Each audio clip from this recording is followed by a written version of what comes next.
so I have just time to read Ezekiel Kralen's story, which is titled, Consider Yourself Damn Lucky or Just Damned. Ezekiel Kralen wrote, Email correspondence from January 5th to the 7th. Subject, Deke showed up this morning. Date, January 5th, afternoon.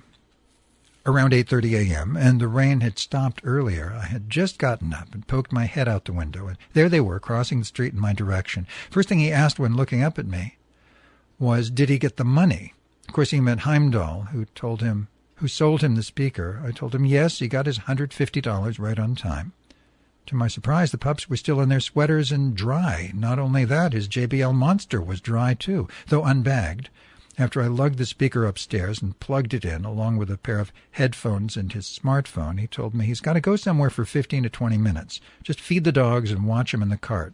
Fine with me. Didn't look like it was going to start raining again any time soon. But wouldn't you know it, Watson? Another shower commenced a few minutes later after I'd brought the hounds their victuals, so I quickly moved them to the sheltered bus stop, along with his cart, tied them to the seat bar, ran upstairs to grab a sheet of cardboard and a trash bag, and then set down the cardboard for them to sit upon, and wrapped the bag over them both with a little knot in front of their necks so it wouldn't blow away.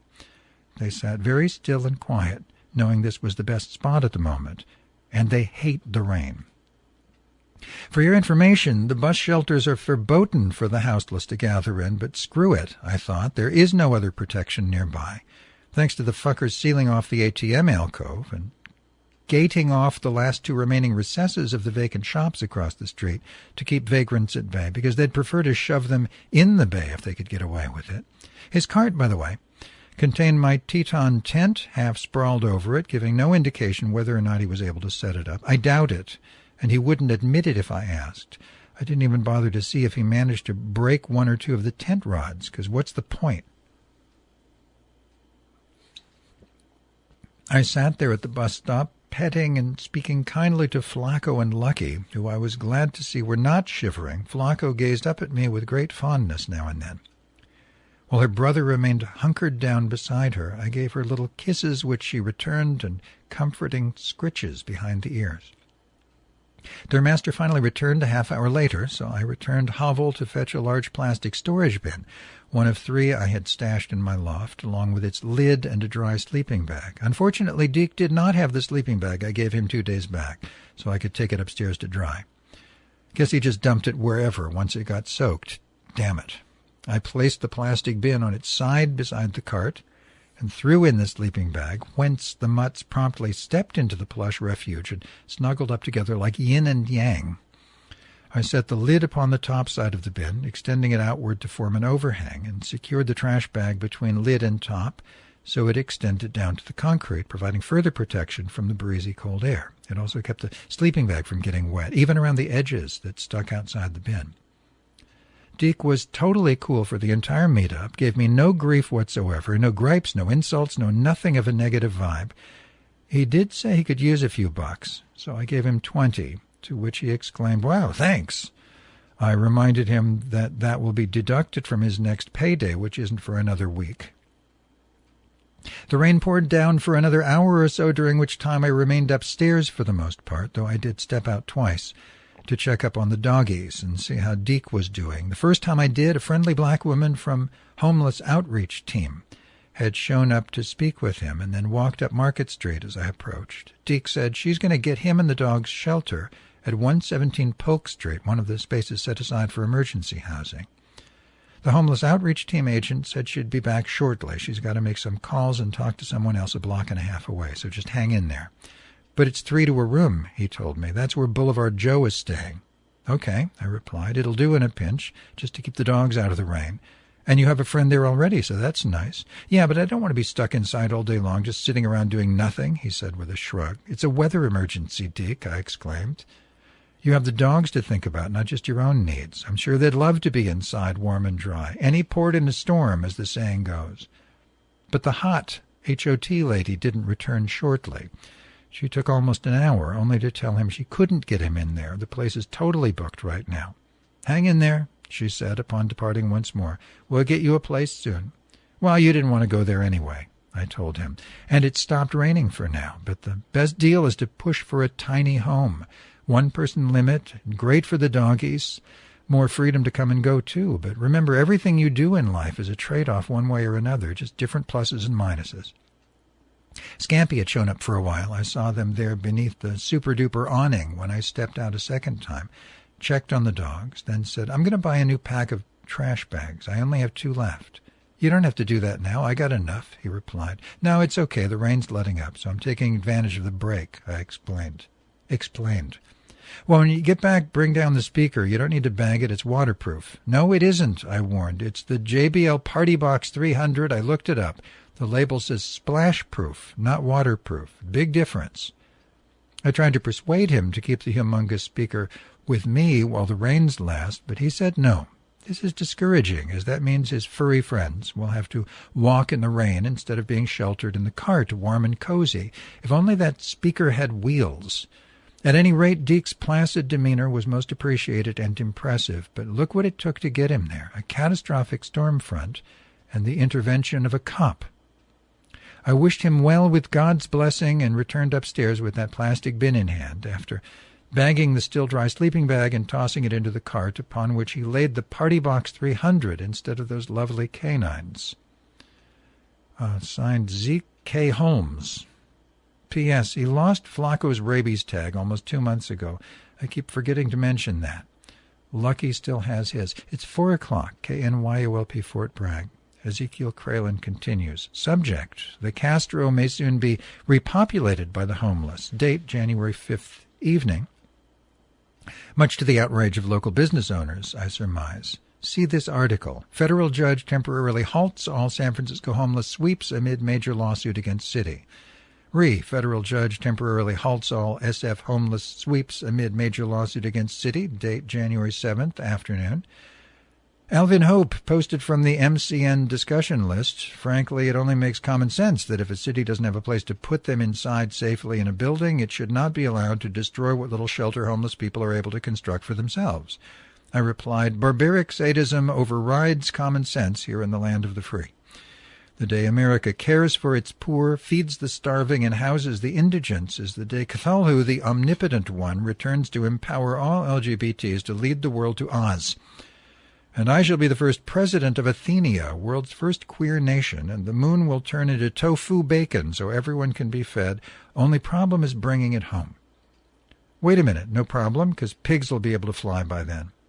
Subject: last night's meetup, Loverly, Part 1, date January 7, nighttime. It was a pleasant night, mildly cool and dry, and when I came downstairs, saw that Lucky and Flacco still had their sweaters on. Their master was already seated against the ATM plywood with the pups right beside. Before lugging the JBL speaker upstairs or performing any other Deke chore, I, of course, crouched down to embrace the hounds in happy reunion. They clambered onto me in competition for my attention, but I made sure they both got an equal and copious share of my affection. No greater love than puppy love. All right, Deke interrupted. Do that later and bring my speaker upstairs. I ignored his typically thoughtless demand and continued to shower the hounds with ardor for another 2 minutes.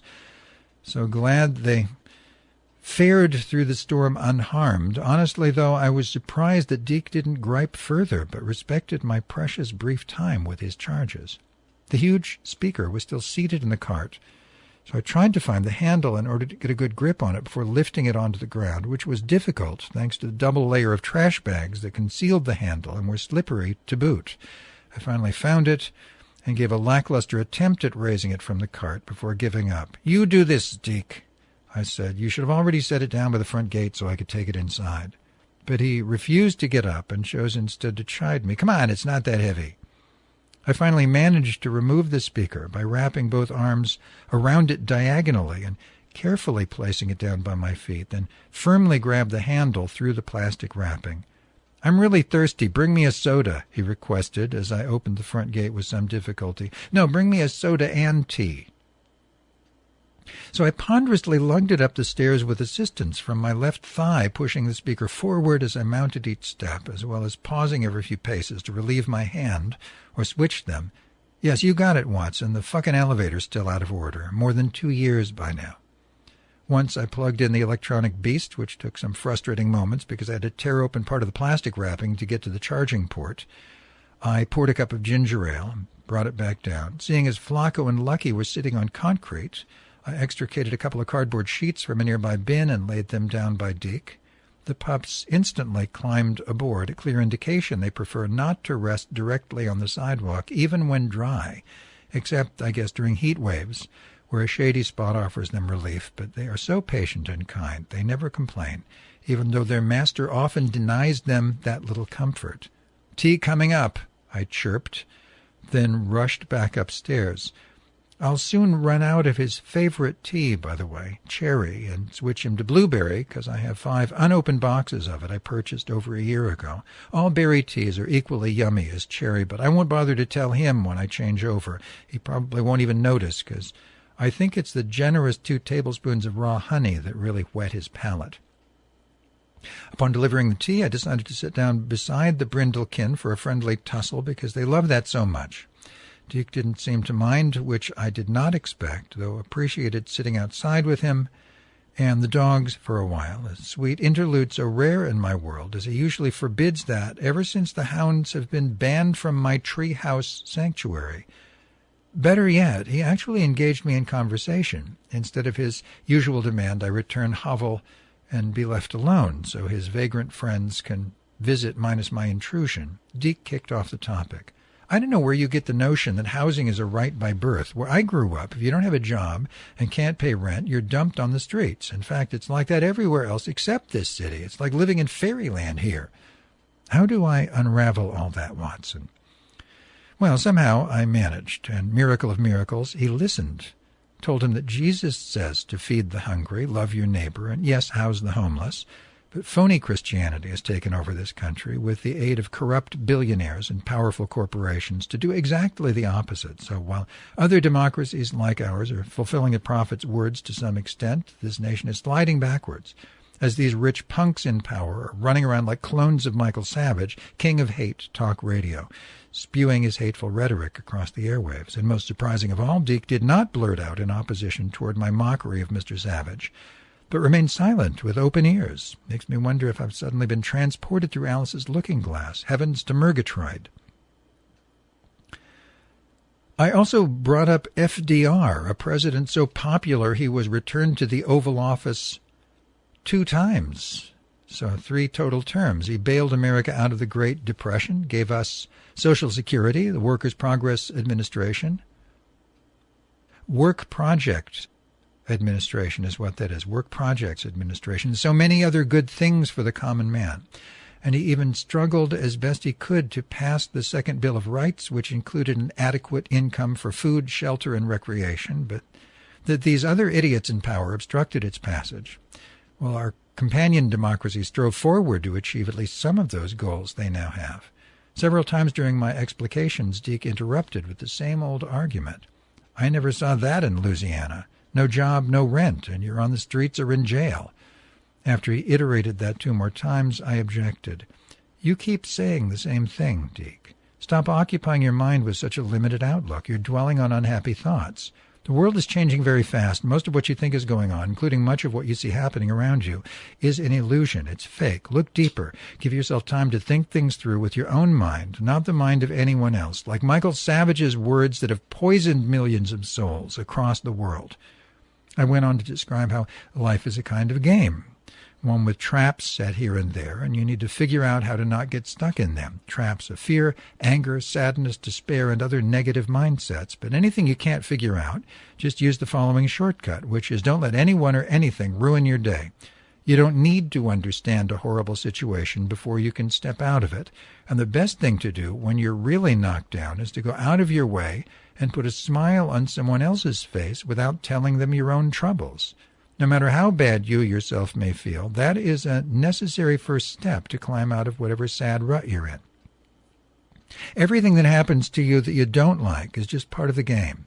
It is a clue you may be going in the wrong direction, or you need to do something else first, or even that the stress of an obstruction or setback may be exactly what the doctor ordered to help you achieve your goal, though it seems contradictory. Therefore, harboring hateful resentment is pointless and even self-destructive, for you don't really know why this unpleasant thing has popped up like a ghoul in a haunted house ride.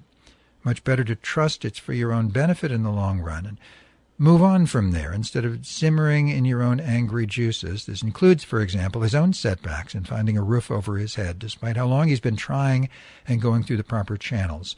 Things will pan out in his favor. Just hang in there, take a deep breath, and count what blessings you do have. Consider yourself damn lucky to be here in San Francisco, I exclaimed, instead of back in Louisiana or anywhere else. As crappy as some things are here, you're still in a much better location for a homeless person. Besides which, your life is much better than you realize. You are doing so well, and I've never met anyone like you who not just survives on the streets, but thrives, so I'm not worried about you. Just about these dogs.